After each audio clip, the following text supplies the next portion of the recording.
अय्युहल्लज़ीना आमनू कू अनफुसकुम व अहलीकुम नारा वक़ूदुहन्नासु वल हिजारतु अलैहा मलाइकतुन गिलाज़ुन शिदाद ला यासूनल्लाह मा अमरहुम व यफ़अलून मा युअमरून।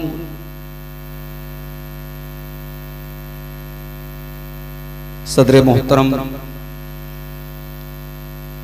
स्टेज पर रौनक अफरोज मुअज़्ज़ज़ मोहतरम उलमाए किराम,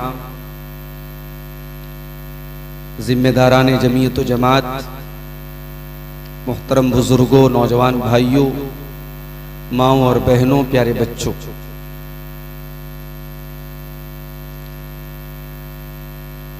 मौज़ा हुसैनाबाद में काफी अरसे के बाद आज का ये प्रोग्राम मुनक़िद हुआ। मुख्तलिफ मौज़ूआत पर मुझसे पहले आपने इसी इलाके के इंतहाई मोहतरम आलिम दीन शेख असलम मदनी हफ़िज़हुल्लाह का खिताब, उसके बाद शेख परवेज़ अब्दुल कबीर सफ़वी हफ़िज़हुल्लाह का खिताब आप तमाम हजरात ने समाअत फरमाया। मुझे जलसे के जिम्मेदारों ने किसी खास मौजू का उन्वान का मुकल्लफ तो नहीं किया था, मगर एक मौजू मैं समझता हूं कि उस मौजू पर जितनी भी बात की जाए, जितना भी बोला जाए, कम है। और अभी जब मैं बनारस से हुसैनाबाद के लिए आ रहा था तो रास्ते में दो मनाजिर मैंने जो देखे, वो दो मनाजिर देखने के बाद मैंने मुनासिब समझा कि इसी मौजू पर आपके सामने कुछ बात की जाए। हमें से हर इंसान एक फैमिली से ताल्लुक रखता है। हम किसी के बेटे हैं, किसी के शौहर हैं, किसी के बाप हैं।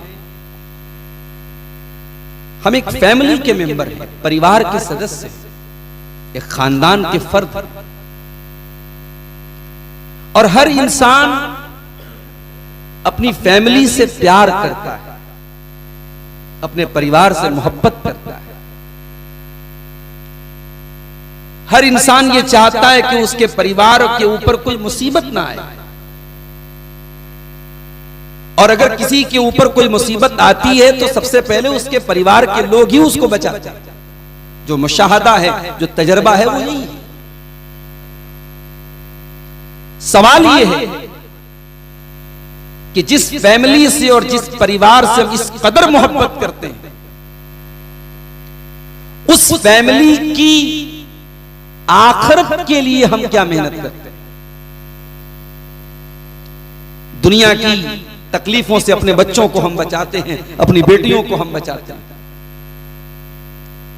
जहन्नम की आग से अपने परिवार को बचाने के लिए हम क्या कोशिश कर रहे हैं। मुबारकपुर का इलाका, मऊ का इलाका, बनारस का इलाका, ये तीन इलाके करीब करीब के हैं। और यहां का जो कल्चर है, जो रहन सहन है, वो ये माना जाता है कि मिलता जुलता कल्चर। अक्सरियत बुनकर पेशा है, अंसारी बिरादरी के लोग हैं। उनके दरमियान जो उठने बैठने का जो तौर तरीका है, जो रहन सहन है, जो कल्चर है, वो सेम है। बाकी इलाकों में मिसाल दी जाती है कि साहब मऊ के अंदर, मुबारकपुर के अंदर, बनारस का भी किसी जमाने में जिक्र होता था। अब चूंकि बनारस काफी तरक्की पर गया तो बनारस का जिक्र कम होता है कि साहब इन इलाकों में पर्दा बहुत अच्छा होता है। मुसलमान लड़कियां जब भी घर से निकलती हैं पर्दे में निकलती हैं। इन इलाकों में आपको बेहयाई नहीं मिलेगी, उरियानियत नहीं मिलेगी, दीनदारी है। आप किसी मुबारकपुर के अंदर, मऊ के अंदर आप चले जाएं आपको लोगों के अंदर दीनदारी मिलेगी। ये मिजाज था, ये तसव्वुर था, ये एक इमेज थी इन इलाकों की। आज हालात क्या है? हाईवे से जब हम लोग शाहगढ़ के रास्ते से जब मुड़े हैं मुबारकपुर के लिए, रास्ते में हमारे कार के आगे कार जा रही थी और उस कार में वो जो छत को ओपन करने वाली कार होती है, शायद उसको ओपन रूफ या रूफ टॉप क्या बोलते हैं वल्लाहु आलम, बड़ी नौजवानों में उस कार की बड़ी क्रेज भी होती है। वो कार हमारे आगे से जा रही है, कार का ऊपर का ढक्कन खुला है और 3-4 बुर्का नशीन लड़कियां जो हैं वो माशाअल्लाह उसमें से अपना सर निकाल करके वो कैमरा हाथ में लेकर के एंजॉय कर रही है। उनका बुर्का और उनका लिबास ये बता रहा था कि साहब वो इसी इलाके की, मुबारकपुर के और आसपास के इलाके की हैं और वो इस तरीके से राह चलते उस छत की रूफ में से अपना सर निकाल करके एंजॉय कर। कुछ आगे हम लोग और आगे बढ़े। जब मुबारकपुर में हम लोग दाखिल हुए तो एक भाई ने हमें बताया कि मौलाना यहां जो है वो फ्राई बड़ी मशहूर है, यहां लड़के लड़कियां फ्राई खाने के लिए आते हैं। मैंने देखा कि दर्जनों की तादाद में बुर्का नशीन लड़कियां निकल रही हैं। मैंने कहा यहां कोई मदरसा चल रहा है क्या? नहीं, बोले यही फ्राई की जगह, यहीं से फ्राई खा के निकल।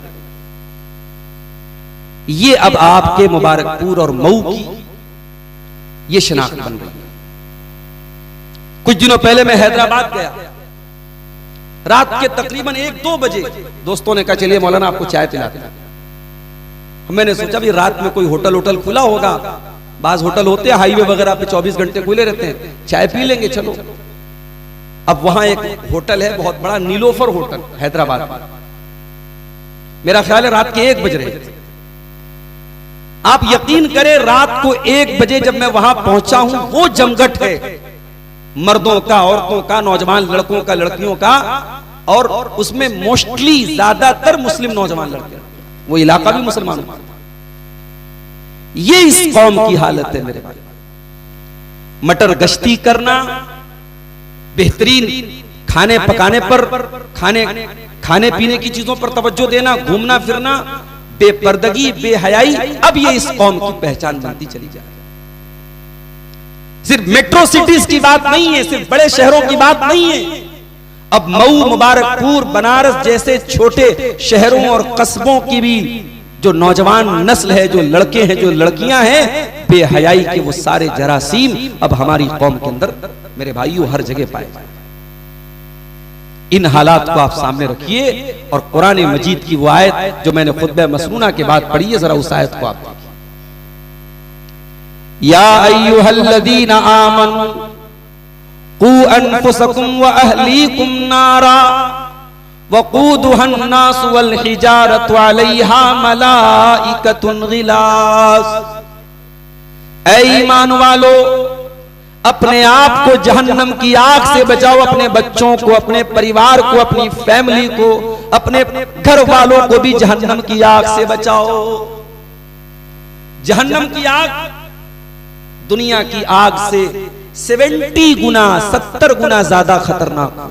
अल्लाह के प्यारे नबी फरमाते हैं, सही मुस्लिम की रिवायत है कि जन्नत दुनिया की आग के मुकाबले में जहन्नम की आग 70 गुना ज्यादा खतरनाक। सहाबा ने कहा अल्लाह के नबी, जलाने के लिए तो दुनिया की आग काफी। आपने फरमाया हाँ काफी तो है, मगर अल्लाह ताला इससे 69 गुना ज्यादा उसके अंदर शिद्दत रखेगा, जहन्नम की आग। मेरे प्यारे साथियों, दिल पर हाथ रख करके बताओ, आपका बेटा, आपकी बेटी आपके सामने दुनिया की आग में जलने लगे, क्या आप गवारा करेंगे? अरे जलना तो बड़ी दूर की बात है, आपका बेटा, आपका बेटी, उसको हल्की सी चोट लग जाए, उसके सर पर चोट लग जाए, खून बहने लगे, माँ का कलेजा छलनी हो जाता है, बाप तड़प उठता है, बाप सिसक उठता है। अपने बच्चों से हम इतना प्यार करते हैं, अपने परिवार से हम इतना प्यार करते हैं। अल्लाह ताला उसी परिवार की, उसी फैमिली की मोहब्बत को याद दिला करके फरमाता है, या अय्युहल्लज़ीना आमनू कू अनफुसकुम व अहलीकुम नारा। ऐ ईमान वालों, जिस परिवार से तुम इतनी मोहब्बत करते हो, एक खरोच भी अपने बच्चों को तुम लगने नहीं देना चाहते हो, तुम्हारे बच्चे, तुम्हारे परिवार के लोग जहन्नम की आग में जले, क्या तुम ये गवारा करोगे?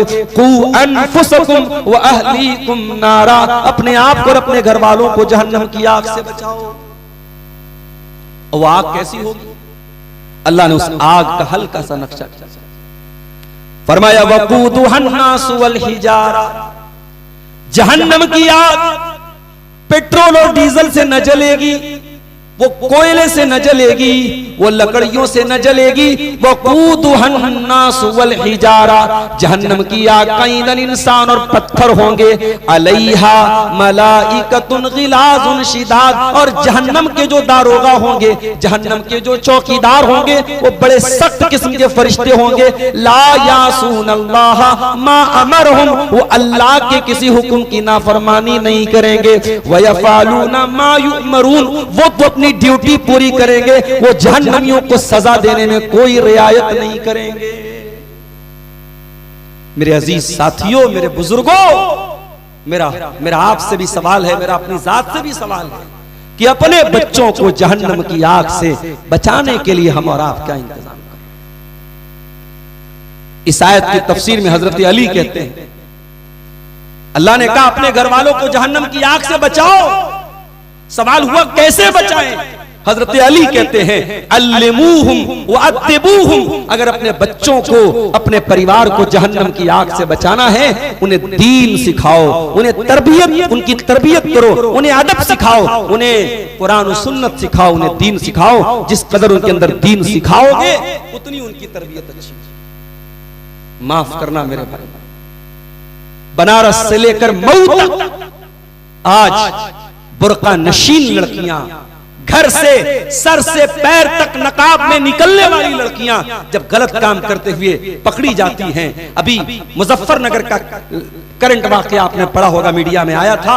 होटल पे रेड पड़ी है, स्कूल में पढ़ने वाली 9 की 10 की बच्चियां और लड़के लड़कियां पकड़े गए। उसमें तकरीबन 60-62 लड़के पकड़े गए गलत काम करते हुए। उसमें ज्यादातर बुर्का नशीन लड़कियां थी, नकाब पोश लड़कियां थी, मुसलमान घरों की।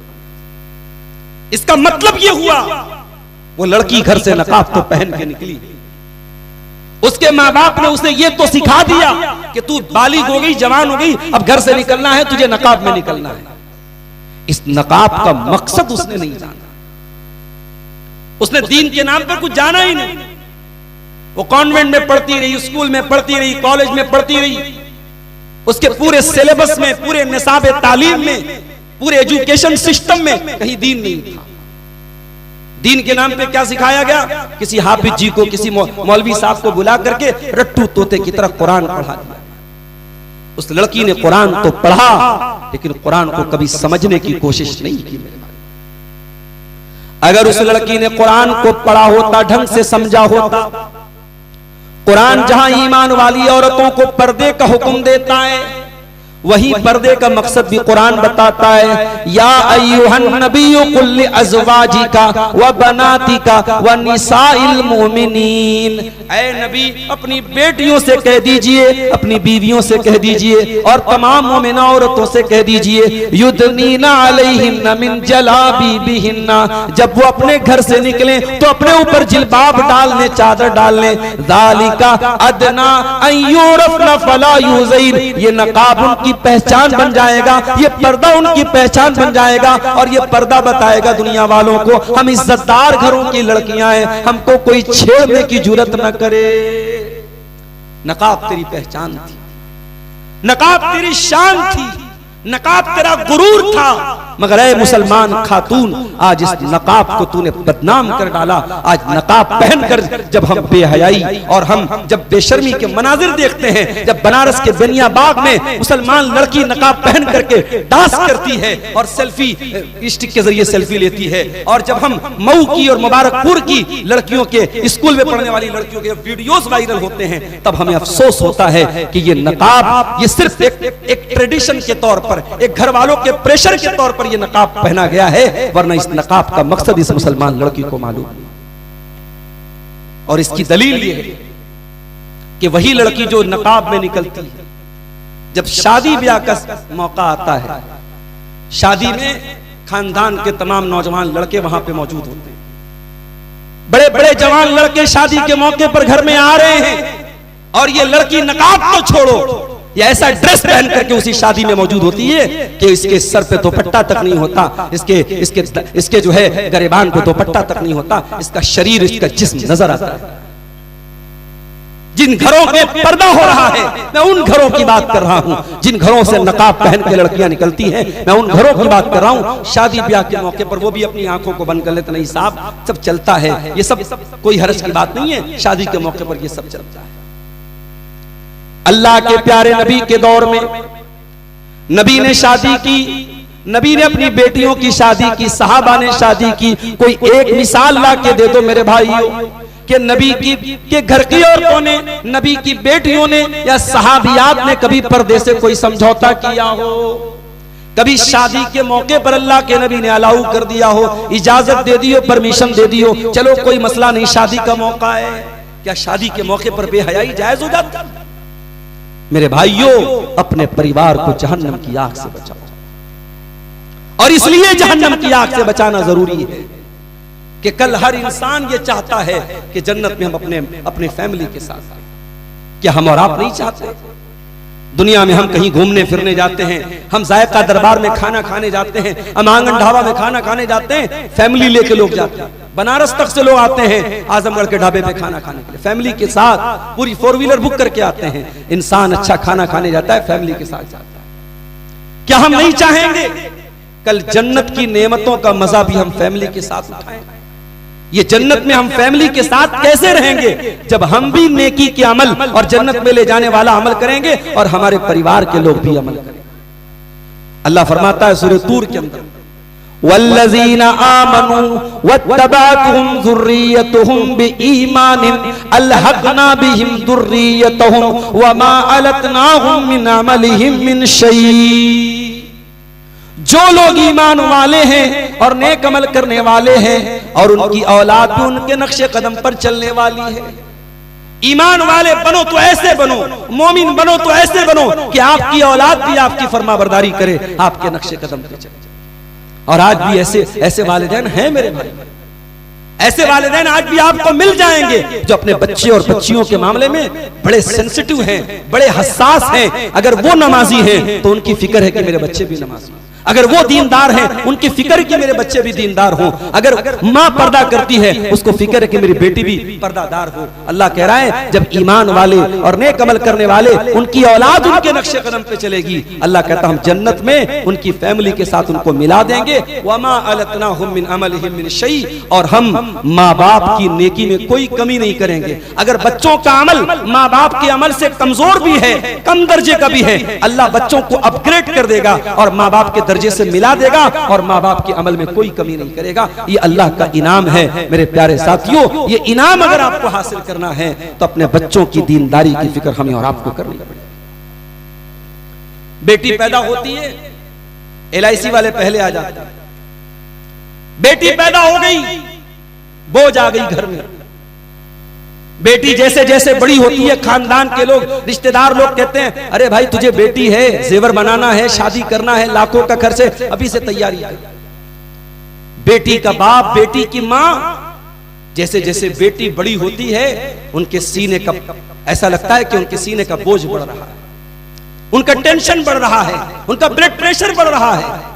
बेटी को आपने बोझ बना दिया।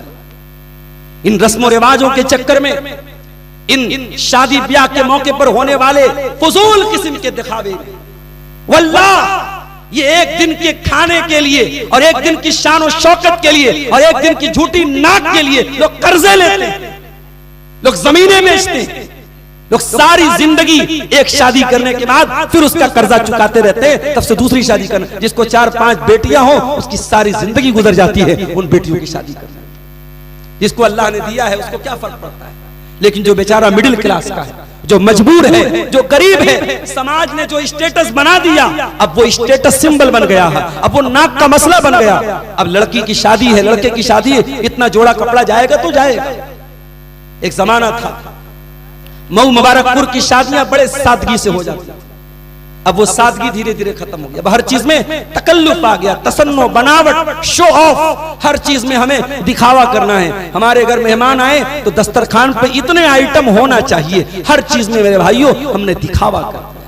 इस दिखावे के, इस मुखौटे की जिंदगी को खत्म करो, रियल लाइफ में जिंदगी गुजारो, रियल लाइफ में मत गुजारो। जो जिंदगी, जो हकीकत में हमारी हैसियत है, हमारे पास हैसियत नहीं है। हम 500 लोगों का खाना क्यों कर रहे हैं मेरे भाई? हम कर्जे लेकर के झूठ मूठ के शादी को इतना मुश्किल क्यों बना रहे हैं? अभी बनारस के एक लड़के का ऑडियो वायरल हुआ। वो लड़का बनारस का रहने वाला है, उसकी फैमिली रहती है सूरत में। लड़का वहां पावरलूम चलाता है, काम करता है। लड़का हाफिज कुरान है, 31 साल की उसकी उम्र हो गई, रिश्ता लगे 3-4 साल हो गया। लड़के का बाप उसकी शादी के लिए, यानी शादी की तारीख मुतय्यन करने के लिए पहल नहीं कर रहा है। लड़का अपने माँ बाप को फोन करता है और वो फोन रिकॉर्डिंग वायरल हुई है, शायद आपको भी कहीं व्हाट्सएप पर सुनने में आई। उस लड़के ने, वो कोई बनावट नहीं, किसी सीरियल का ऑडियो नहीं, किसी फिल्म का ऑडियो नहीं है, वो रियल लाइफ का ऑडियो है। उस लड़के ने जो दर्द पेश किया है अपने माँ बाप के सामने, बनारस के खास लबो लहजे में, बनारस की जबान में, उसको सुनिए मेरे भाइयों तो आंखों से आंसू आ जाए। उस लड़के ने यही कहा अपने माँ बाप से कि मेरी शादी क्यों नहीं कर रहे हैं आप? 31 साल मेरी उम्र हो गई, मुझे रातों में नींद नहीं आ रही है, रिश्ता लगा के आपने छोड़ दिया है, क्यों मुझे हराम काम की तरफ लेके जा रहे हैं आप? जिस तरीके से इंसान को खाने और पानी की जरूरत है, इंसान की जिनसी ख्वाहिशात में उसकी जरूरत है। आज कितने घरों में लड़के लड़कियां बालिग हो चुके हैं, शादी के काबिल हो चुके हैं। इन रस्म और रिवाज ने, इन झूठी नाक ने, इन झूठे चक्करों ने उनकी शादियों को मुश्किल बना के रखा है। और आज जब शादियां मुश्किल हो रही हैं तो हमारी और आपकी कौम के लड़के लड़कियां गलत रास्ता अपना रहे हैं। मेरे प्यारे साथियों, अपने बच्चों को अगर जहन्नम की आग से बचाना है, उनकी शादी भी वक्त पर कीजिए। अकीका का मसला लोग बहुत पूछते हैं, मौलवी साहब बच्चा बहुत बड़ा हो गया, अकीका कर सकते हैं कि नहीं? किसी बच्चे का इंतकाल हो गया, बाप ने अकीका नहीं किया, उसके बारे में पूछ रहे हैं कि मौलवी साहब मर गया, बच्चे का अकीका कर सकते हैं कि नहीं कर सकते? अकीका की बड़ी चिंता है तुझको, बेटा मर गया, मरने के बाद भी तुझे अकीका की टेंशन है। जो बेटे जिंदा हैं उन बेटों की तुम तरबियत कर रहे हो, उन बेटियों की तरबियत कर रहे हो तुम, उन बच्चों की सही वक्त पर शादी कर रहे हो तुम? अगर नहीं कर रहे हो तो ये ढकोसलेबाजी बंद करो मेरे भाई। सिर्फ अकीका करा देने से माँ बाप का हक अदा नहीं होता। गार्जियन बनी हो तो जिम्मेदार गार्जियन बनी, बच्चों की तरबियत कीजिए। बच्चा कहां जा रहा है, बच्ची कहां जा रही है, आप यकीन करें, 5 टाइम की नमाज पढ़ने वाला और रात में तहज्जुद पढ़ने वाला बाप और रातों में अल्लाह की बारगाह में तहज्जुद पढ़ने वाली औरत, उनके घर की लड़कियां आज गैर मुस्लिम लड़कों के साथ इश्क व माशका करती। जिन घरों में पर्दा है, जिन घरों में दीनदारी है, उन घरों की लड़कियां भी आज गलत रास्ते अपना रही हैं। ये पूरी कौम के लिए लम्हे फिक्रिया है। अभी हाल ही में मेरे पास एक फोन आया झारखंड से एक नौजवान का। वो रहता है कहां पे? राजस्थान के कोटा शहर में रहता है। कोटा शहर बहुत मशहूर शहर है, वहां मेडिकल की तैयारी करने के लिए लड़के लड़कियां जाते हैं। उस लड़के ने मुझे फोन किया, वो लड़का रो रहा था, जज्बाती था, आंखों से आंसू बह रहे थे उसके, जबान आवाज से पता लग रहा था बच्चा लड़का रो रहा है। उसने कहा मौलाना मैंने 6 महीना पहले इसी कोटा में एक लड़की को देखा था, मेडिकल की तैयारी करने के लिए वो लड़की आई, सर से पैर तक नकाब में थी, मेरा दिल खुश हो गया। चलो हमारी कौम की लड़कियां आज मेडिकल की तालीम पर्दे में रहकर हासिल कर रही हैं, मैं बहुत खुश हो गया। लेकिन मौलाना 1 हफ्ता पहले उसी बुर्का नशीन लड़की को मैंने देखा, उसका बुर्का भी उतर गया, उसका नकाब भी उतर गया और वो गैर मुस्लिम लड़कों के साथ गुलछर्रे उड़ा रही है। और जब मैंने जाकर, वो अपने आप को मुसलमान कहने को भी तैयार नहीं है। ये हालात है हमारी कौम। आज धनतेरस का त्योहार था, हमारे गैर मुस्लिम भाइयों के यहाँ एक रस्म है कि धनतेरस वाले दिन कुछ न कुछ जरूर खरीदारी करना चाहिए। आप बिहार में चले जाइए, वहां एक बड़ी तादाद में मुसलमान आपको मिल जाएंगे। मुसलमानों का यह मानना है कि आज के दिन हमें झाड़ू ही सही हमें खरीदना है। मुसलमान भी इस मान्यता में और इस रिवाज में अपने गैर मुस्लिम भाइयों के साथ साथ शामिल। रांची के अंदर एक भाई ने भी बताया कितने मुसलमान छठ पूजा के मौके पर त्योहार मनाते हैं। मेरे भाइयों, वज़ा में तुम हो नसारा तो तमद्दुन में हुनूद। ये मुसलमान है जिन्हें देख के शर्माए यहूद। आज मुसलमान का ये हाल। अपनी आने वाली नस्लों के अकीदे की फिक्र करो, उनकी तौहीद की फिक्र करो, उनके दीन की फिक्र करो, वरना पछताने का भी मौका हमें नहीं मिलेगा मेरे भाई। अगर इब्राहीम अलैहिस्सलाम जैसे पैगंबर को अपने बच्चों के अकीदे की फिक्र है, इब्राहीम अलैहिस्सलाम दुआ कर रहे हैं अल्लाह से, वजुनुबनी व बनी अन्नाबुदल असनाम, ऐ अल्लाह तुम मेरे बच्चों को और मुझे तू बुत परस्ती से बचाना, हमें शिर्क से बचाना, हमें गैरुल्लाह की इबादत से बचाना। अगर इब्राहीम को अपने बच्चों के बारे में शिर्क की चिंता है, मेरे प्यारे साथियों, हमें और आपको तो और ज्यादा होनी चाहिए।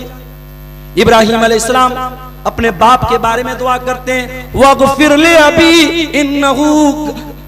अबी इन्नहू कान मिनज़्ज़ालिन, ऐ अल्लाह मेरे बाप को तू बख्श दे, मेरा बाप गुमराहों में से, वला तुख़ज़िनी यौम युबअसून, और ऐ अल्लाह तू मुझे क़यामत के दिन रुसवा मत करना।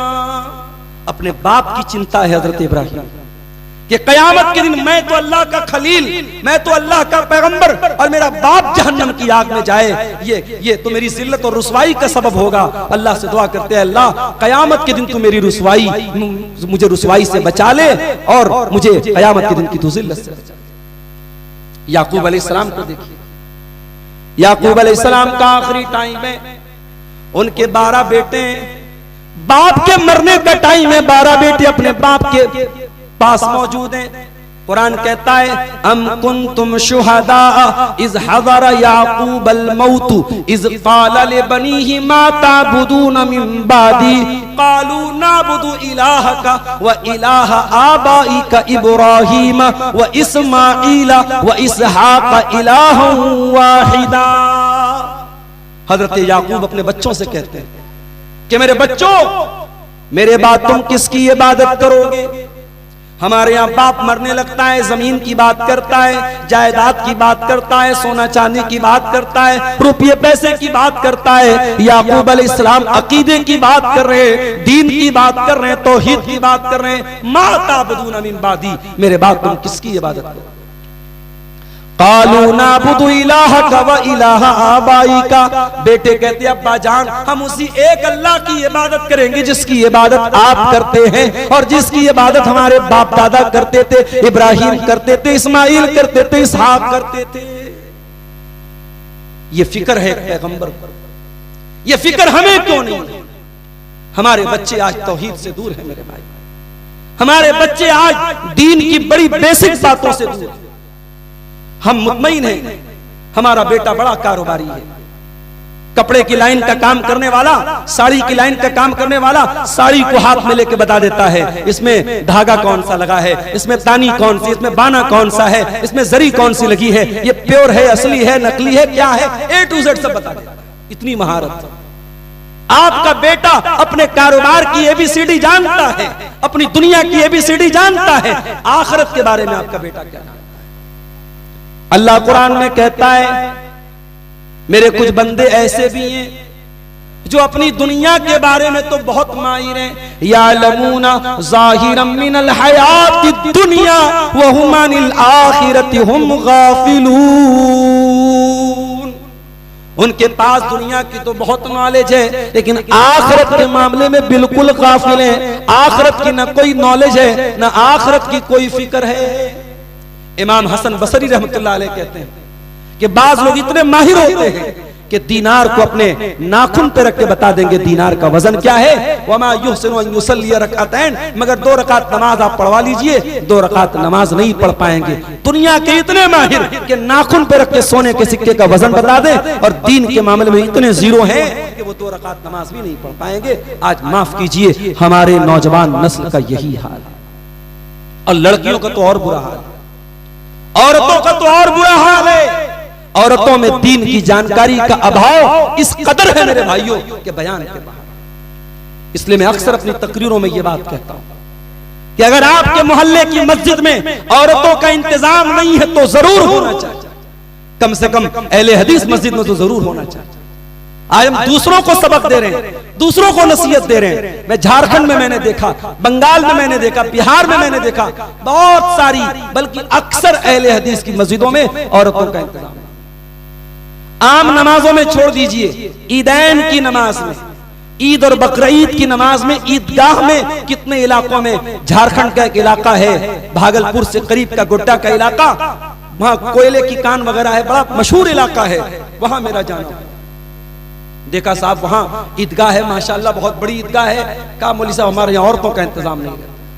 मैंने जुमा का खुतबा दिया, समझाया बुझाया, बैठ करके जिम्मेदारों से बात की, अल्हम्दुलिल्लाह वहां पे ईदगाह में भी शुरुआत हो गई, मस्जिद में भी शुरुआत हो गई। आप यकीन करें मेरे भाई, हम बीमार होते हैं, सर्दी लगती है, डॉक्टर हल्की फुल्की दवा दे देता है, लेकिन वायरल फीवर हो जाता है, अगर हमें टाइफाइड हो जाता है तो डॉक्टर फिर हमें तगड़ा वाला एंटीबायोटिक देता है।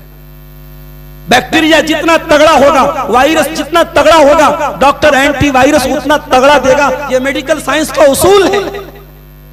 आज बेहयाई का, बेपर्दगी का, दीन से दूरी का वायरस बहुत तगड़ा हो चुका है मेरे भाई। हमारी और आपके घर की बहन बेटियों को बर्बाद करने के लिए इंस्टाग्राम मौजूद है, सोशल मीडिया मौजूद है, व्हाट्सएप मौजूद है, फेसबुक मौजूद है। आप कितने पहरे लगे? रात को 2 बजे आपकी लड़की इंस्टाग्राम पर किससे चैटिंग कर रही है, आप कैसे जान सकते? और ये मसला याद रखो, अपनी बहनों से भी कहना चाहूंगा और अपने नौजवान लड़कों से भी कहना चाहूंगा, ये दीन के नाम पे दोस्ती का ये चक्कर बंद करो साहब। हमारे दरमियान दीन की दोस्ती, लड़का लड़की के दरमियान दीन के नाम पर कोई दोस्ती नहीं हो सकती, याद रखिए। कोई भी मर्द और औरत के बीच में दीन के नाम पर कोई रिश्ता नहीं हो सकता। वो डॉक्टर जाकिर नायक का एक बड़ा वीडियो बड़ा वायरल हो रहा है, पाकिस्तान में जाकर के उन्होंने कहा था, एक न्यूज एंकर से कहा था कि अगर कोई औरत मेकअप करके सज धज करके बैठी है सामने, एक मर्द के सामने आधा घंटा बैठी है और मर्द के दिल पर कोई फर्क नहीं पड़ रहा है, तो उस मर्द को अपना जाकर के मेडिकल चेकअप कराना चाहिए। वो सही नहीं है, वो जिस्मानी एतबार से गड़बड़ है। ये नेचुरल बात है, ये फैक्ट बात है, ये रियल बात है। अल्लाह ताला ने मर्द और औरत के दरमियान कशिश रखी है और इसीलिए अल्लाह के नबी फरमाते हैं, ला यख्लुवन्न रजुलुन बिइम्रातिन इल्ला वसालिसुहुम शैतान। जब कोई मर्द और औरत अकेले में मिलते हैं, तन्हाई में मिलते हैं, तो तीसरा वहां शैतान। मेरी बहनों याद रखना, इंस्टाग्राम पर आपको मैसेज करने वाला, फेसबुक पर आपको मैसेज करने वाला, व्हाट्सएप पर आपसे बातें करने वाला भी अगर लड़का है, अगर मर्द है और आप एक लड़की एक औरत हैं और आप उससे बातें कर रही हैं, तो नबी की ये हदीस वहां पर भी लागू हो रही है, इल्ला वसालिसुहुम शैतान, तीसरा शैतान। अगर आपको ये लगता है लड़का बहुत दीनदार है, बहुत मुत्तकी है, बहुत परहेजगार है और मैं भी बहुत पर्दा करने वाली हूँ, मैं आलिमा हूँ, मैं फाजिला हूँ, वो लड़का अपने दौर का बहुत बड़ा आलिम है और मैं बहुत बड़ी आलिमा हूँ, अगर वो बहुत बड़ा अल्लामा और आप बहुत बड़ी आलिमा है, तब भी अल्लाह के नबी की हदीस यहाँ पर लागू होगी, इल्ला वसालिसुहुम शैतान, तीसरा शैतान मौजूद है। हमारे नबी से ज्यादा पाकबाज कौन हो सकता था मेरे भाई? हमारे नबी के पास औरतें आती थी, इस्लाम कबूल करती थी, बैत लेती थी। अल्लाह के नबी कभी उनसे मुसाफा नहीं करते थे, पर्दे की आड़ से बैत ले लेते थे। वो बैत करती थी, हम शिर्क नहीं करेंगी, हम चोरी नहीं करेंगी, हम ज़िना नहीं करेंगी, अपने शौहर की इताअत करेंगी, किसी पर बहुतान नहीं लगाएंगी। वो बैत करती थी। अल्लाह के नबी कहते थे ठीक है, हमने तुम्हारी बैत को कबूल कर लिया। कभी नबी ने किसी औरत से मुसाफा, किसी गैर महरम औरत से मुसाफा नहीं। बड़े बड़े अल्लामा लोगों के वीडियो में देखता हूं साहब, कोई जवान औरत आई, उसके सर पे हाथ रख के प्यार से जो है उसको प्यार और एहतराम से उसको प्यार दे रहे हैं। क्या बदतमीजी, क्या बेहूदगी है। अगर आप बहुत बड़े आलिम हैं, बहुत बड़े अल्लामा हैं, वो जवान लड़की आपके लिए महरम नहीं हो जाएगी। जो महरम है वो महरम रहेगा, जो गैर महरम है वो गैर महरम रहेगा। अभी मऊ से मेरे पास एक फोन आया, एक साहब ने मसला पूछा, कहा कि शेख साहब एक मसला पूछना है। मैंने कहा क्या मसला है? कहा कि एक औरत उम्रा करने जाना चाहती है, उस औरत के शौहर का इंतकाल हो गया है और उसके बेटे तो हैं मगर बेटे अभी जाना नहीं चाहते। तो उस औरत की देवरानी जा रही है और देवरानी अपने बेटे के साथ जा रही है। तो जाहिर है कि जो देवरानी का बेटा जा रहा है वो औरत उसकी चची हुई, तो क्या चची के साथ वो लड़का जा सकता है उम्रा करने? मैंने कहा भाई चची जो होती है वो गैर महरम होती है, चची के साथ तो नहीं जा सकती। तो उन्होंने कहा कि शेख असद आजमी साहब ने भी यही फतवा दिया है। मैंने कहा बड़े बदतमीज आदमी, हमारे उस्ताद हैं, इतने बड़े आलिम हैं, उन्होंने फतवा दे दिया, बता दिया, फिर तुम मुझसे क्यों पूछ रहे हो? ये भी बहुत बड़ा मसला है। यानी आज मुसलमान का हाल ये है कि वो उलमा से मसला नहीं पूछता, वो गुंजाइश निकलवाता है, कहां से मुझे गुंजाइश मिल जाए, कहां से मुझे रास्ता मिल जाए। मेरे भाइयों, जो गैर महरम है वो किसी मौलवी के फतवे से, किसी मुफ्ती के फतवे से वो महरम नहीं हो जाएगा। जो गैर महरम है वो गैर महरम रहेगा, जो महरम है वो महरम रहेगा। हमारे यहाँ गैर महरम महरम का फर्क भी मिटता चला जा रहा है। हम अपने घरों में मोहल्ले के लड़कों से अपनी लड़कियों को पर्दा कराते हैं, नहीं, मोहल्ले का लड़का है, लेकिन खाला का लड़का आया, चाचा का लड़का आया, मामा का लड़का आया, ताया का लड़का आया, हमारी जवान बेटी के सामने उठता है, बैठता है, हंसी मजाक करता है, वो उसे चाय देती है, उसे नाश्ता कराती है, उसके सामने खाना सर्व करती है। हमारी गैरत कहां मर गई? हमारी गैरत कहां मर गई? हमारी गैरत हमें चुल्लू पर पानी में डूब मरना चाहिए कि हम अपने घरों में इस बेगैरती को प्रमोट कर रहे हैं, इस बेगैरती को बढ़ावा दे रहे हैं। माफ करना मेरे भाइयों, घर से औरत को पर्दे में निकाल देने से, नकाब में निकाल देने से पर्दे का हक अदा नहीं होता। आपको घर के अंदर होने वाली बेहयाई को भी रोकना पड़ेगा। और मेरा सर्वे ये बताता है, मेरा अपना जाती तजर्बा ये बताता है कि आपस के रिश्तों में पाई जाने वाली बेहयाई गैर मुस्लिमों के मुकाबले में मुसलमानों में ज्यादा है। गैर मुस्लिमों के यहां मामा की लड़की को बहन मानते हैं, चाचा की लड़की को बहन मानते हैं, ताया की लड़की को बहन मानते हैं। वो उनके यहाँ और बेहयाई हो रही है, मगर मामा चाचा ताया की लड़की के साथ वो डरते हैं, वो बहन मानते हैं। हमारे यहाँ चूंकि बहन मानते भी नहीं और बहन है भी नहीं, तो हमारे यहाँ ये जो रिश्ते कजिन सिस्टर और ब्रदर के जो रिश्ते हैं, इन रिश्तों में बड़ी लापरवाही। मैं अपनी बहनों से कहना चाहूंगा, अपने भाइयों से कहना चाहूंगा, गार्जियन बनो तो हजरत जकरिया के जैसे गार्जियन। मरियम पैदा हुई, मरियम की मां का इंतकाल हो गया, खाला का भी इंतकाल हो चुका है। मरियम की परवरिश उनके खालू हजरत जकरिया अलैहिस्सलाम के हाथ में आई। वकफ़लहा जकरिया, अल्लाह ताला ने मरियम की परवरिश हजरत जकरिया अलैहिस्सलाम के हवाले कर दी। जकरिया कौन है? अल्लाह के बहुत बड़े पैगंबर हैं, इतने बड़े पैगंबर हैं, इतना उनका ऊंचा मकाम है, इतने अल्लाह वाले हैं कि वो दिन रात मस्जिद में रहते हैं, मेहराब में रहते हैं। कुल्लमा दखला अलैहा ज़करियल मिहराबा वजद इंदहा रिज़्क़ा क़ाला या मरियम अन्ना लकी हाज़ा। मरियम मस्जिद में रहती हैं, खालू जान उनकी परवरिश कर रहे हैं। जब जब हज़रत ज़करिया अलैहिस्सलाम मस्जिद में आते हैं, क्या देखते हैं? अनार का मौसम नहीं है और अनार मौजूद है, सेब का मौसम नहीं और सेब मौजूद है, आम का मौसम नहीं और आम मौजूद है, बेमौसम के फल हजरत मरियम के पास मौजूद है। काला या मरियम अन्ना लकी हाजा, पूछते कि ए मरियम, ए मेरी बच्ची, ये फल तेरे पास कहां से आया?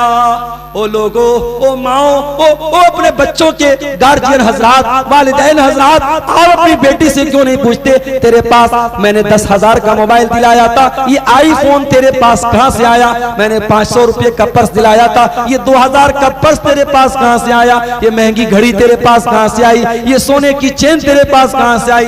मैं तो तेरे मोबाइल पर रिचार्ज नहीं करवाता, ये कौन तेरे मोबाइल पर रिचार्ज करवा रहा है? ओ लोगो, मरियम के खालू सबक दे रहे हैं कि अगर आप किसी बच्ची के बाप है, आप किसी बच्ची की माँ है, तो तरबियत का हक अदा कीजिए, गार्जियन होने का हक अदा कीजिए। अन्ना लकी हाज़ा, ऐ मरियम, ये फल तेरे पास कहां से आया? मरियम कहती हैं क़ालत हुवा मिन इंदिल्लाह, खालू जान, ये फल अल्लाह की तरफ से आया है। इन्नल्लाह यर्ज़ुक़ु मन यशाउ बिग़ैरि हिसाब, अल्लाह जिसको चाहता है बेहिसाब देता है। हुनालिका दआ ज़करिया रब्बहू, अब हज़रत ज़करिया के दिल में ख्याल आया कि अगर मरियम को बेमौसम का फल मिल सकता है तो मुझ बूढ़े को बुढ़ापे में औलाद क्यों नहीं मिल सकती? अब उन्होंने हाथ उठा के अल्लाह से औलाद मांगी और अल्लाह ने उनको औलाद की नेमत से नवाजा है। मेरे अजीजों, गार्जियन बनिए तो जिम्मेदार गार्जियन। घरों में नमाज का माहौल आप देख लीजिए क्या है। अभी मुबारकपुर आ रहा था, हमारे नौजवान साथी साथ में थे। एक बात उन्होंने बताई कि आज मुसलमानों की बस्तियों में 2 बजे के पहले बहुत कम लोग सोते। 2 बजे रात में, 1 बजे 2 बजे सोने का रिवाज है। अब जाहिर है जो लड़के लड़कियां रात में 1-2 बजे सो रहे हैं, वो अस्सलातु खैरु मिनन नौम की आवाज सुन के सुबह 4:45 बजे 5 बजे अजान पर उनकी नींद कैसे खुलेगी? वो सुबह उठेंगे 8 बजे 9 बजे 10 बजे।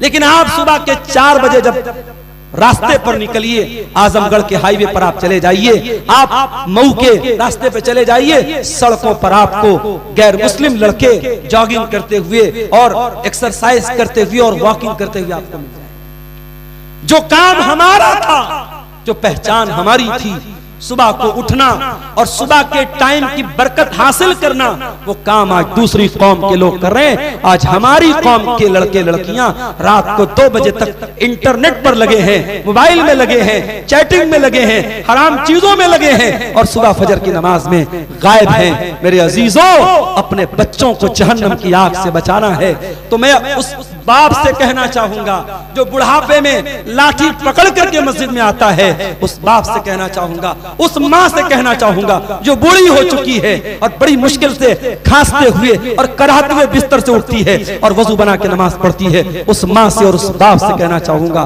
कि आपके बच्चे नमाज क्यों नहीं पढ़ते? आपने अपने बच्चों को नमाजी बनाने के लिए क्या किया? कुरान कहता है वअमुर अहलका बिस्सलाति वस्तबिर अलैहा, खुद भी नमाज की पाबंदी करो और अपने घर वालों को नमाज का हुक्म दो। ला नसअलुका रिज़्का, हम तुमसे कोई रोजी नहीं मांगते, नहनु नर्ज़ुकुका, हम तो खुद तुम्हें रोजी देते हैं। कुरान कहता है हजरत इस्माइल अलैहिस्सलाम अपने घर वालों को नमाज का हुक्म दिया करते थे। वकाना यामुरु अहलहु बिस्सलाह, हजरत इस्माइल अपने घर वालों को नमाज का हुक्म देते थे। अल्लाह के प्यारे नबी फरमाते हैं मुरू औलादकुम बिस्सलाति वहुम अबनाउ सबई सिनीन, जब तुम्हारे बच्चे 7 साल के हो जाएं उनको नमाज का हुक्म दो, और जब तुम्हारे बच्चे 10 साल के हो जाएं और नमाज न पढ़े तो उनकी पिटाई करो। जब आप अपने बच्चों को 7 साल की उम्र में नमाज का पाबंद बनाएंगे तो 17 साल का हो जाने पर उस बेटे को आपको कहना नहीं पड़ेगा मेरे भाई। और आपको अगर हैरत हो रही है कि 7 साल का बच्चा 5 टाइम की नमाज का पाबंद कैसे बन सकता है, मैं कहता हूं बिल्कुल बन सकता है। अगर वालिदैन मेहनत करें, वालिदैन तवज्जो दें, वालिदैन आदत डलवा दें, जो बच्चे को बचपन से जिस चीज की आदत पड़ जाएगी इंशाअल्लाह वो कभी नहीं छूटेगी। अभी मुंबई के अंदर 6 साल के लड़के ने, 6 साल का बच्चा कितना बड़ा होता है भाई, 6 साल के बच्चे ने 11 महीने के अंदर कुरान को पूरा हिफ्ज कर लिया। अल्लाह ताला बच्चों को दिमाग भी देता है ऐसा। माँ बाप की मेहनत, उस्ताद की मेहनत, 11 महीने में 6 साल का बच्चा अगर कुरान का हाफिज बन सकता है तो आपका बच्चा, आपकी बच्ची अगर आप मेहनत करें, तवज्जो दें, 7 साल से लेकर के 10 साल के बीच का बच्चा अगर उसको नमाज की ऐसी पाबंदी डलवा दें कि जाड़ा हो, गर्मी हो, बरसात हो, आपका बच्चा नमाज की पाबंदी करे तो कल जब वो 17 साल का हो जाएगा, 18 साल का हो जाएगा, आपको कहना नहीं पड़ेगा, आपका बेटा ऑटोमेटिक मस्जिद में जाएगा।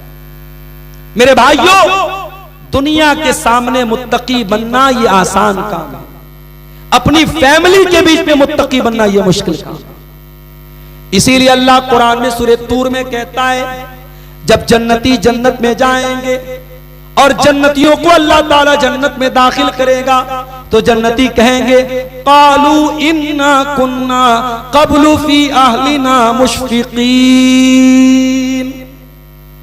हम दुनिया में अपने घर वालों के बीच में, अपनी फैमिली के बीच में, अपने परिवार के बीच में अल्लाह से डरा करते थे, अल्लाह से डरने वाले थे। हम अपनी फैमिली के बीच में अल्लाह से डरने वाले। हजरत उमर बिन अब्दुल अजीज रहमतुल्लाह अलैह का वाकया अभी नजरों से गुजरा। जब हजरत उमर बिन अब्दुल अजीज खलीफा हुए, रात भर सारे कागजात वगैरह की कार्रवाई करने में और जिम्मेदारों को उनका ओहदा देने में निकल गया। फजर की अजान हो गई। हजरत उमर बिन अब्दुल अजीज रहमतुल्लाह अलैह ने फजर की नमाज पढ़ी, घर आए, बिस्तर पे जाने लगे। उनका 17 साल का लड़का जिसका नाम अब्दुल मलिक बिन उमर था, हजरत उमर बिन अब्दुल अजीज का बेटा, 17 साल का बेटा, बेटे का नाम था अब्दुल मलिक। बेटा कहता अब्बा जान क्या इरादा है? कहा बेटा पूरी रात गुजर गई, तेरा बाप पूरी रात जाग गया, उरीदु अन अगफुआ, अब मैं थोड़ी देर आराम करने जा रहा हूं, थोड़ी देर सुस्ताने जा रहा हूं। बेटा कहता अब्बा जान अभी तो बहुत सारे लोगों को हक देना बाकी है, अभी तो बहुत सारे मजलूम लोग हैं जिनको हक दिलाना बाकी है। अरे अब्बा जान ये काम किए बगैर आपको नींद कैसे आएगी? कहा बेटा अभी सो जाता हूं, जोहर का टाइम आएगा, अजान हो जाएगी, तेरा बाप उठेगा, नमाज पढ़ेगा, उसके बाद बैठ करके सारे मसलों को हम हल कर लेंगे। बेटा कहता अब्बा जान मैं यज़मन लकल हयात, अय अब्बा जान इस बात की गारंटी कौन लेगा कि आप जोहर की नमाज तक जिंदा रहेंगे? कहा कि हाँ बेटा इस बात की गारंटी तो मेरे पास है। कहा कि अब्बा जान आप मुसलमानों के अमीरुल मोमिनीन हो चुके हैं, खलीफा हो चुके हैं, कितने मजलूम हैं जो इंतजार में हैं, खलीफा आए मेरे मसले को हल कर दे, मेरी जायदाद पर किसी ने नाजायज कब्जा किया है, मेरे घर पर किसी ने नाजायज कब्जा किया है, आकर के मेरा हक मुझे दिला दे। और आप बिस्तर पे सोने जा रहे हैं और आप कह रहे जोहर के टाइम उठूंगा। अब्बा जान इस बात की गारंटी क्या है कि जोहर की नमाज तक आप जिंदा रहे? हजरत उमर बिन अब्दुल अजीज उनकी आंखों से आंसू आ गए। ऐ मेरे बच्चे मुझसे करीब आ जा। अपने बच्चे को करीब किया, अपने बच्चे को सीने से लगाया, अपने बच्चे की पेशानी को चूमा और कहते हैं अल्हम्दुलिल्लाहिल्लज़ी अखरजा मिन सुल्बी मन युईनुनी अला दीनी। ऐ अल्लाह तेरा करम है, तेरा शुक्र है, तूने ऐसी औलाद से नवाजा है जो दीन के काम में मेरा सपोर्ट करती है, मेरी मदद करती है। मेरे बच्चे मैं तेरा बाप अब आराम नहीं करेगा। उसी वक्त हजरत उमर बिन अब्दुल अजीज रहमतुल्लाह अलैह खड़े हुए और गए और तमाम लोगों को बुलाया और कहा कि जिन लोगों को भी हक देना है उनको बुलाया जाए और वहां से कार्रवाई शुरू कर देते हैं। मेरे प्यारे साथियों, फैमिली अगर ऐसी हो, परिवार अगर ऐसा हो कि बाप से अगर चूक हो जाए तो बेटा अपने बाप की इस्लाह कर दे, बेटे से चूक हो जाए, बेटा गलती करे तो बाप अपने बेटे की इस्लाह करे, बीवी से अगर गलती हो रही है शौहर इस्लाह करे, शौहर से गलती हो रही है बीवी इस्लाह करे। अगर ऐसा परिवार बनेगा तो ये परिवार जन्नत में जाएगा और ये दीनदार परिवार कहलाएगा। आप यकीन करें आज हालात इतने बद से बदतर हो रहे हैं। अभी एक खातून का फोन आया मऊ से, 10 साल हो चुके हैं शादी के, एक 9 साल का बेटा भी है। कहती है मौलाना साहब मेरे शौहर मुझसे दूर रहते हैं, 3-3 4-4 महीने मुझसे दूर रहते हैं, दूसरी औरतों के साथ उनके ताल्लुकात हैं, मैं बहुत परेशान हूं, मुझे कोई दुआ बता दीजिए, कोई ऐसी चीज बता दीजिए पानी में पड़ के अपने शौहर को पिला दूं, खाने में पड़ के अपने शौहर को खिला दूं, मेरे शौहर राह रास्त पर आ जाएं, मेरे शौहर फिर से मुझसे मोहब्बत करने लगे। कहती है कि मैं अपने शौहर के हुकूक में कोई कमी नहीं करती हूं, लेकिन आज मेरा शौहर मुझे छोड़ करके हराम रिश्तों की तरफ जा रहा है, नाजायज औरतों की तरफ जा रहा है। मैंने कहा मेरी बहन तेरे शौहर को तेरी दुआ और तेरी दुआ पड़े हुए पानी की जरूरत नहीं है, तेरे शौहर को जूते और चप्पल की जरूरत है। तेरे शौहर पर कोई जादू नहीं हुआ है, कोई किसी ने मंत्र नहीं पड़ा है, तेरे शौहर पर शैतान हावी है। जो शौहर अपनी बीवी को छोड़कर नाजायज रिश्तों की तरफ जा रहा है और बीवी को बाकायदा धमकी दे रहा है और बीवी को उल्टे मार पीट रहा है, और ऐसे शौहर पर बीवी बेचारी इतनी अल्लाह वाली है कि वो दुआ पूछ रही है मौलवी साहब से कोई दुआ बता दीजिए मैं पढ़ के दम कर दूं। ऐसी बहनों को मेरा यही जवाब है कि उसे पढ़ करके दुआ पढ़ करके पानी पीने की जरूरत देने की जरूरत नहीं है, उसको जूते और चप्पल से मारने की जरूरत है। आज एक्स्ट्रा मैरिटल अफेयर आम होते जा रहे हैं, नाजायज रिश्ते आम होते जा रहे हैं। हम तो यहां उन नौजवानों की फिक्र कर रहे हैं जिनकी शादी नहीं हुई है कि उनकी शादी करा दी जाए और वो ज़िना से बच जाएं, मगर वल्लाह कितने परिवार आज बर्बाद हैं शादीशुदा औरतें और शादीशुदा मर्दों के गलत हरकतों की वजह से। आज ये ज़िनाकारी और बदकारी उन घरों में भी आ रही है जहां शादी हो चुकी है। वजह क्या है? वजह यही है कि शौहर बीवी एक दूसरे के रिश्ते की नजाकत को नहीं समझ रहे। न शौहर ये समझ रहा है कि ये बीवी मेरे निकाह में आई है, मेरे लिए हलाल है, किसी और के साथ ये रिश्ता मेरे लिए जायज नहीं है। और न बीवी ये समझ रही है कि मैं अपने आप को इस तरीके से मेंटेन करके रखूं कि मेरे शौहर की नजरें कहीं और न जाएं। दोनों एक दूसरे के हुकूक का ख्याल रखें, एक दूसरे के बारे में अल्लाह से डरे, तो शायद ऐसी नौबत ना आए। मगर मेरे साथियों, आज इसी समाज में हम देखते हैं एक्स्ट्रा मैरिटल अफेयर भी सामने। दीनदार फैमिली वो होती है जहां बीवी का कदम बहकने लगे तो शौहर बचा ले, शौहर का कदम बहकने लगे तो बीवी बचा ले। अल्लाह के प्यारे नबी फरमाते हैं, लियत्तखिज़ अहदुकुम क़ल्बन शाकिरा व लिसानन ज़ाकिरा व ज़ौजतन मुमिनतन तुईनुहु अला अम्रिल आखिरा। ओ लोगों, तुम्हें अगर खजाना बनाना है तो 3 चीजों को खजाना बना लो। एक अपने सीने में अल्लाह का शुक्र अदा करने वाला दिल पैदा कर लो, एक अपने मुंह के अंदर अल्लाह का जिक्र करने वाली जबान पैदा कर लो। व ज़ौजतन मुमिनतन तुईनुहु अला अम्रिल आखिरा, और ऐसी नेक और दीनदार औरत को बीवी बना करके लाओ जो आखिरत के कामों में तुम्हारी मदद करे। अपनी माओ से भी कहना चाहूंगा, रिश्ता देखने जाओ तो इस हदीस को याद कर लेना। पैसे वाली बहू लाई, खूबसूरत बहू लाई, तो कौन सा कमाल कर दिया?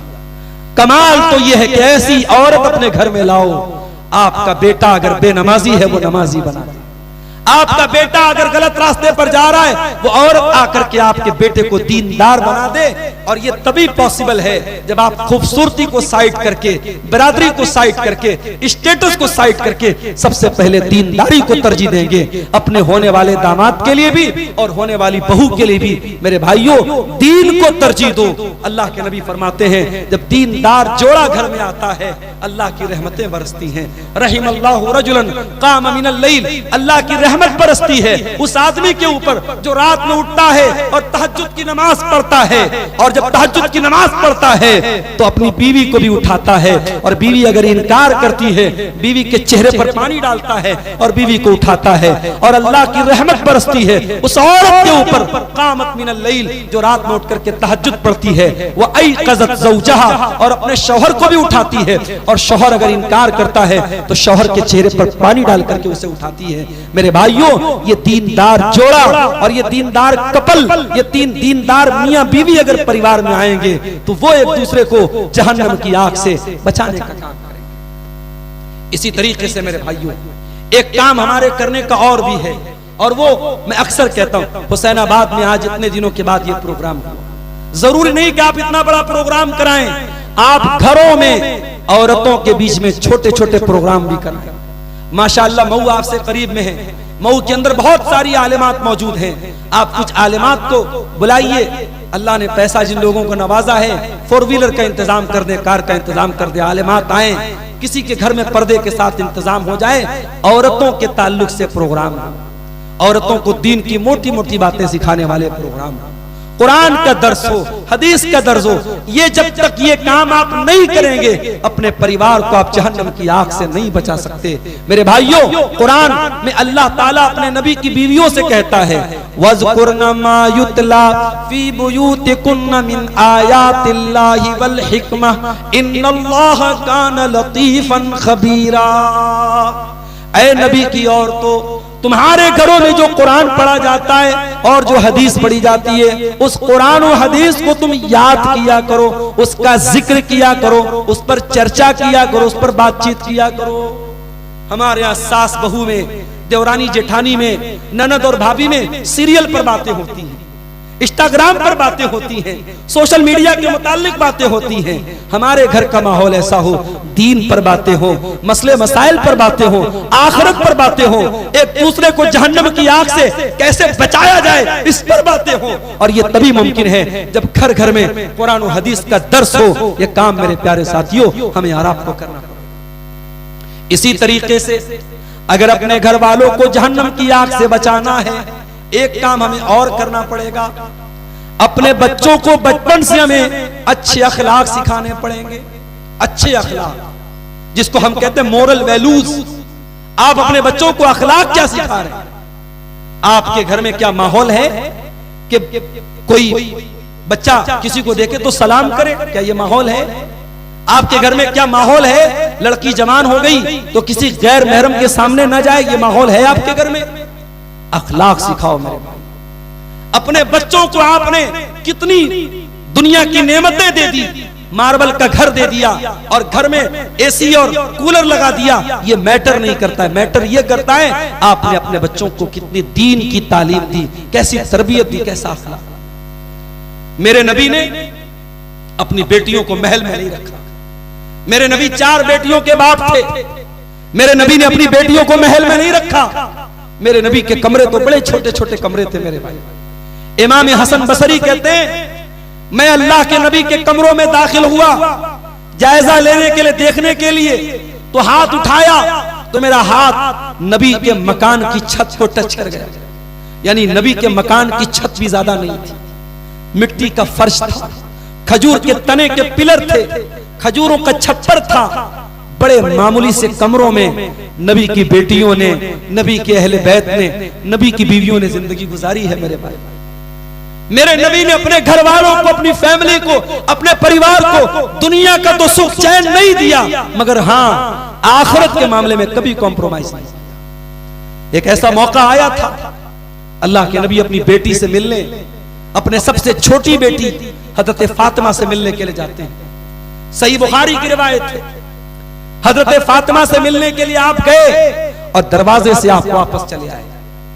हजरत फातिमा को पता चला मेरे अब्बा जान आकर के वापस चले गए।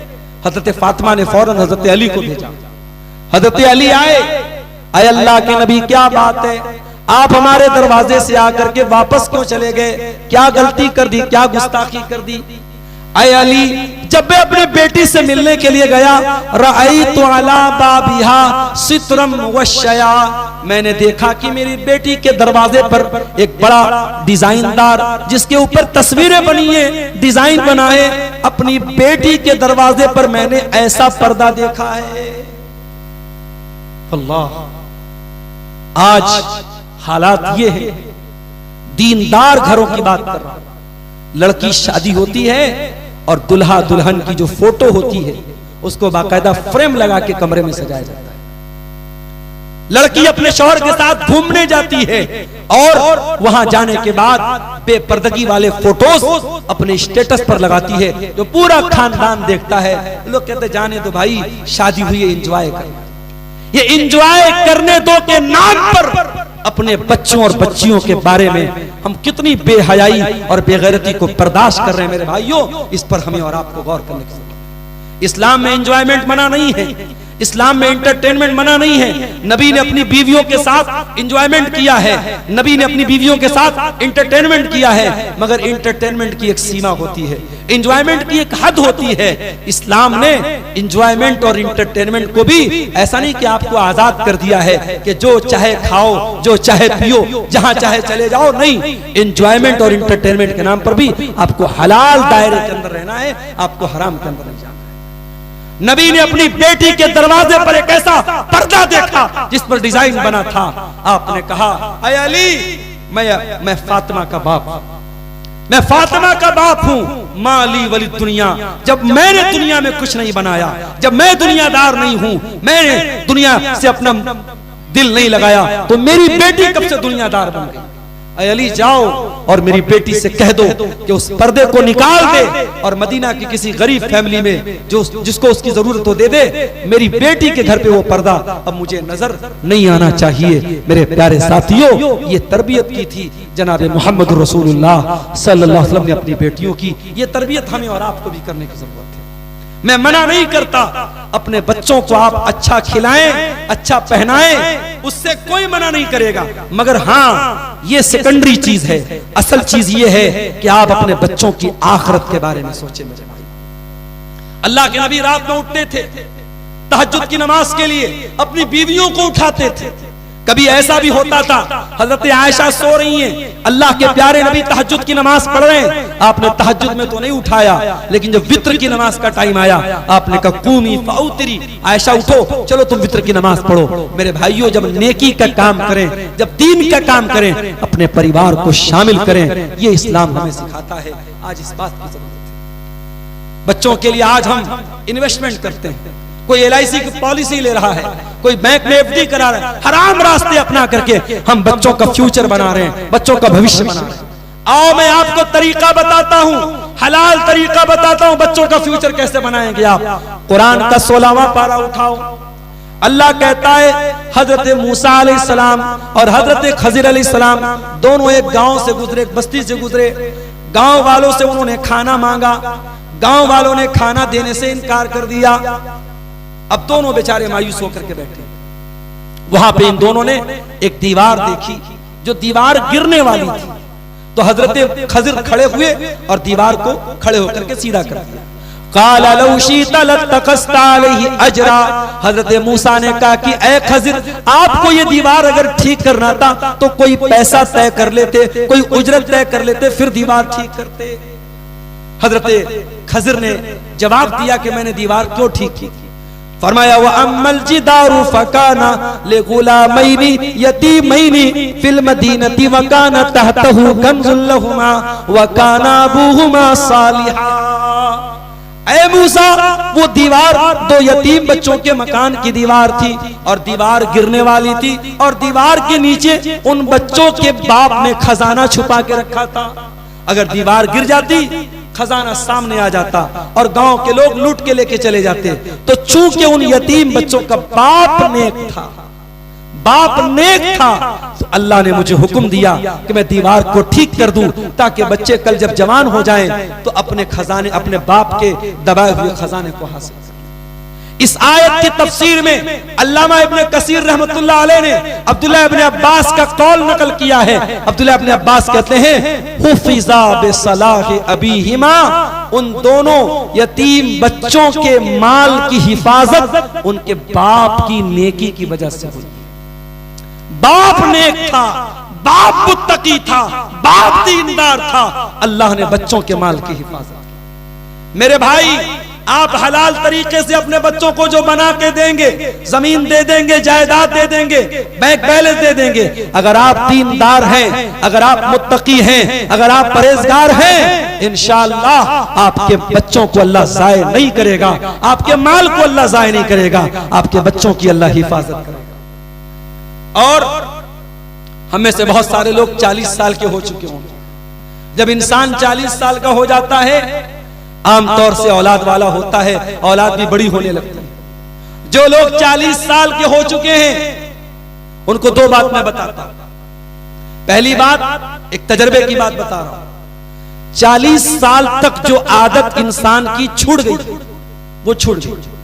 जो 40 साल के बाद की भी जो आदत लगी है, वो जल्दी छूटने वाली नहीं। जिन मर्दों के अंदर नजरों की बेहयाई पाई गई, 40 साल की उम्र तक, वो बुढ़ापे में कब्र में पैर लटकाने तक देखा गया कि वो उस लानत में, उस लत में शामिल है। ये तजर्बे की बात बता रहा हूं, लोगों से सुना भी है और मुशाहदा भी है कि इंसान की उम्र का ये जो 40 साल का जो टाइम है, ये बड़ा खास टाइम है।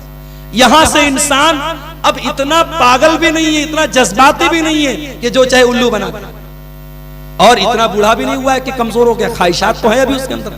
40 साल का इंसान मैच्योर होता है, 40 साल की औरत मैच्योर होती है। अगर 40 साल का मर्द गलत कदम उठा रहा है, 40 साल की औरत गलत कदम उठा रही है, तो वो ये नहीं कह सकते कि हमने जज्बात में आके उठा दिया। नहीं, जज्बात में 18 साल का लड़का लड़की जा सकते हैं, 40 साल वाला नहीं जा सकता है। अब जज्बात की उम्र निकल गई, अब तुम मैच्योर हो चुके हो, पुख्ता हो चुके हो।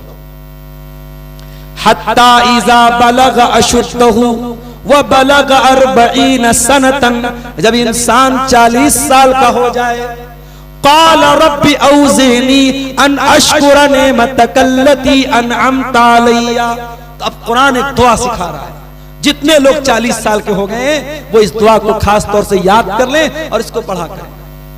रब्बी औज़िनी अन अशकुरा नेमतकल्लती अनअमता अलैया, ऐ मेरे परवरदिगार तू मुझे तौफीक दे कि मैं तेरी नेमत का शुक्रिया अदा करूं, जो नेमत तूने मुझको नवाजी है और मेरे वालिदैन को नवाजी है। देखिए, जब आप 40 साल के हो, इसका मतलब कि आपने जिंदगी का 2/3 हिस्सा गुजार दिया। इस उम्मत की एवरेज उम्र 60 से 70 साल के बीच। अगर आप 40 साल के हो गए, इसका मतलब कि आपकी जिंदगी की शाम हो चुकी है, अब दिन ढलने वाला है। तो अब अल्लाह का शुक्र अदा कीजिए कि ऐ अल्लाह, जवानी मैंने देख ली, बचपन मैंने देख लिया, शादी मैंने कर ली, बच्चे मेरे हो गए। ऐ अल्लाह, तेरा शुक्र है जो तूने मेरे ऊपर किया, और जो नेमत तूने मेरे वालिदैन पर की है उसका भी मैं शुक्र अदा करता हूं। रब्बी औज़िनी अन अशकुरा नेमतकल्लती अनअमता अलैया व अला वालिदैया व अन आमल सालिहन तर्दा। और ऐ अल्लाह, तू मुझे तौफीक दे कि मैं ऐसा नेक अमल करूं जिससे तू राजी हो जाए। ये दुआ मांगी आप अल्लाह से। 40 साल के बाद ये दुआ मांगी, ऐ अल्लाह नेक अमल की तौफीक दे। 40 साल के बाद अगर आप अपनी नजरों की हिफाजत नहीं कर पा रहे हैं, अपनी शर्मगाह की हिफाजत नहीं कर पा रहे हैं, अपनी जबान की हिफाजत नहीं कर पा रहे हैं, तो ये बहुत सोचने का मकाम है, ये गौर करने का मकाम है कि अल्लाह ताला आपको उस नेकी की तौफीक क्यों नहीं दे रहा है, बुराई से क्यों नहीं बचा रहा। बंदा अल्लाह से दुआ करे, क्या अल्लाह ऐसे नेक अमल की तौफीक दे जिससे तू राजी हो जाए। व अस्लिह ली फी ज़ुर्रियती, और ऐ अल्लाह तू मेरी औलाद की इस्लाह फरमा दे, मेरी औलाद को तू नेक बना दे। देखिए, औलाद के लिए दुआ की। 40 साल की उम्र में औलाद के लिए दुआ करने का हुक्म दिया। इन्नी तुब्तु इलैका व इन्नी मिनल मुस्लिमीन, ऐ अल्लाह मैं तेरी बारगाह में रुजू करता हूँ और बेशक मैं मुसलमानों में से हूँ। ये दुआ है कुरान के 26वें पारे में। आप पहले पेज को पलटेंगे, आपको ये दुआ मिल जाएगी। 40 साल की उम्र अगर हो गई और आप साहिब औलाद हैं, तो मेरे भाइयों इस दुआ को पढ़ा करो, औलाद के हक में दुआ किया करो मेरे अजीज। और आखिरी बात बयान करके बात खत्म करता हूं। औलाद के लिए दुआ आपने कर ली, लेकिन एक चीज और रह गई, और वो चीज क्या है कि आप अपनी औलाद के पैदा होने के पहले, अभी औलाद दुनिया में आई नहीं है, अभी आपकी शादी होने वाली है, आप अपनी होने वाली औलाद के लिए जब मां का इंतखाब करें, वहां भी शरीयत कहती है कि आप नेक औरत का इंतखाब करें। यह भी औलाद का हक बताया है उलमा ने, यह आपकी होने वाली औलाद का हक है। और बात आसार में ये अल्फाज मिलते हैं, तखय्यरू लिनुतफिकुम, कि अपने नुतफे के लिए अच्छी औरतों का इंतखाब, अपनी होने वाली औलाद के लिए अच्छी औरतों का इंतखाब करो। इसलिए कि अगर खराब और गड़बड़ किस्म की औरत तुम्हारे घर में आएगी तो पूरी नस्ल को बर्बाद कर देगी, पूरी नस्ल को बर्बाद कर देगी। और नेक और दीनदार औरत आएगी तो पूरे घर को जन्नत बना देगी। और मैं अक्सर तकरीरों में ये बात कहता हूं कि औरत का ये बहुत बड़ा किरदार है। औरत वो लाइमलाइट में नहीं रहती, औरत सामने कोई नहीं जानता, मगर इमाम बुखारी की मां वो हस्ती है जिन्होंने इमाम बुखारी को इमाम बुखारी बनाया। इसी मुबारकपुर की सरजमीन से अल्लामा अब्दुल सलाम मुबारकपुरी ने सीरतुल बुखारी लिखी है। कभी मौका मिले हुसैनाबाद वालों, ये मोबाइल चलाने से और व्हाट्सएप चलाने से और इंस्टाग्राम चलाने से कभी फुर्सत मिले तो जिंदगी में एक बार सीरतुल बुखारी पढ़ लेना। सीरतुल बुखारी में अल्लामा अब्दुल सलाम मुबारकपुरी ने वाकया लिखा है कि इमाम बुखारी रहमतुल्लाह अलैह की बीनाई चली गई थी, उनकी आंखों की रोशनी चली गई थी।